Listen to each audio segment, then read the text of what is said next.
বৰাগ্ৰাৰ শিক্ষিত যুৱক উৎপল কলিতাই ছাগলী পালনেৰে নিজৰ লগতে আন কেইবাজনক দিছে সংস্থাপনৰ বাট।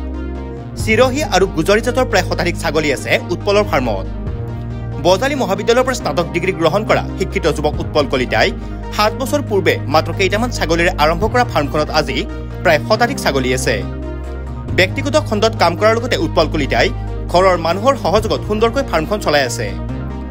উন্নতমানৰ ছাগলী পুহিব বিচাৰিলে উৎপল কলিতাক 8473828094 নম্বৰত যোগাযোগ কৰিবলৈ আহ্বান উৎপল কলিতাৰ। এই কোম্পানীত জব কৰিছিলোঁ, এইটো কৰি আছোঁ বৰ্তমান। তাৰোপৰি মই ফাৰ্মখন চলাই আছোঁ। আজি 7 বছৰ হ'ল মোৰ ফাৰ্ম চলাব। প্ৰথমতে মোৰ আপোনাৰ 16টামান আছিল ছাগলী। তাৰপিছত আপোনাৰ ৰাজস্থানৰ পৰা আনিল ছাগলী। ৰাজস্থানৰ পৰা আনি ধৰক মোৰ লগত মোৰ আৰু লগ বন্ধুক চবকে ভাল ব্ৰিড এটা ভাল কোৱালিটি এটা দিয়াৰ কাৰণে প্ৰয়াস কৰিলোঁ। তাৰপিছত মই তাতে গ'লোঁ, মই ৰাজস্থানত যাই কথা বাৰ্তা পাতি তাৰ পৰা একদম ভাল ব্ৰিডটো আনিলোঁ। আনি যিসকল মানে মোৰ ভাই বন্ধুক দিছোঁ তেওঁলোকেও ভাল পাইছে। এতিয়া সেই গতিত মই ছাগলী আনি আছোঁ। 40টা আনিছিলোঁ, 30টা আনিছিলোঁ, 50টা আনিছিলোঁ। এতিয়া মই 100লৈকে অনা কৰিছোঁ। এইবাৰ মই 100টা ছাগলী আনিছোঁ। 100টা ছাগলীৰ ভিতৰত মোৰ নিজৰ কাৰণেও আছে, আৰু যদি ভাই বন্ধু কাৰোবাক লাগে তেওঁলোকৰ কাৰণেও উপলব্ধ আছে বৰ্তমান মোৰ ফাৰ্মত।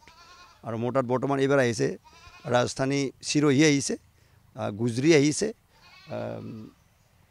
বিটেল নচলটো বৰ্তমান অনা নাই, আজমেৰী আহিছে, গুজৰি আহিছে।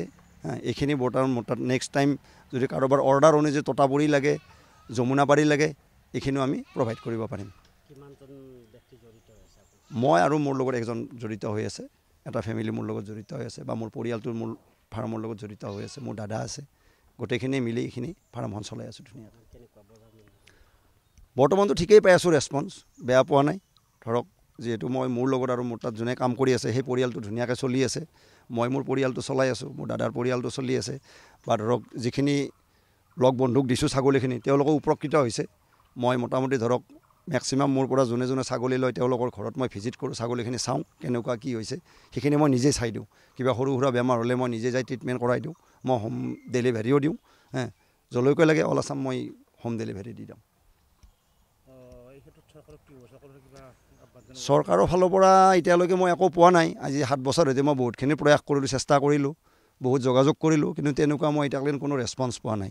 যদিতো ধৰক মই চৰকাৰৰ ফালৰ পৰা তেনেকুৱা কিবা অলপ ৰেছপন্স পাওঁ, তেতিয়া ধৰক মই ইয়াতকৈ এতিয়া 100 আনিছোঁ, তেতিয়ালৈকে হয়তো মই 200-250 ছাগলী আনি অসমৰ মই প্ৰতিটো কোণাই চুকে কোণাই মই মানে নিবনুৱা সমস্যা য'ত আছে সেইবিলাকত মই ছাগলী প্ৰভাইড কৰিব পাৰিম।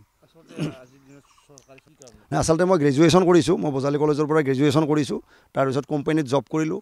তাৰেপিছত আপোনাৰ ভাবিলোঁ যে নিজাকৈ কিবা এটা কৰিব পাৰিলে নিজৰ ভাল, সেইবুলি ভাবি মই ছাগলী ফাৰ্মত মই মন দিলোঁ। মোৰ নিজৰ ঘৰুৱা ছাগলী আছিলে, ঘৰুৱা ছাগলীৰ পৰা মই বাহিৰৰ পৰা 2-4টা আনিলোঁ, তাৰপৰা 20টা আনিলোঁ, তাৰপৰা 30টা আনিলোঁ। তাৰপিছত যেতিয়া মই মোৰ ওচৰ চুবুৰীয়াৰ পৰা যিসকল নিবনুৱা যুৱক যুৱতী আছে তেওঁলোকৰ পৰা যেতিয়া মই সাহস উৎসাহ পালোঁ, তেতিয়া মই 50টা, 60টা, 80টা এনেকৈ আনি আজি মই 100 ছাগলী আনিব পৰা হৈছোঁ। নলবাৰীৰ পৰা দীপু দাসৰ report, news any 365। Stay informed, stay ahead. News Any 365.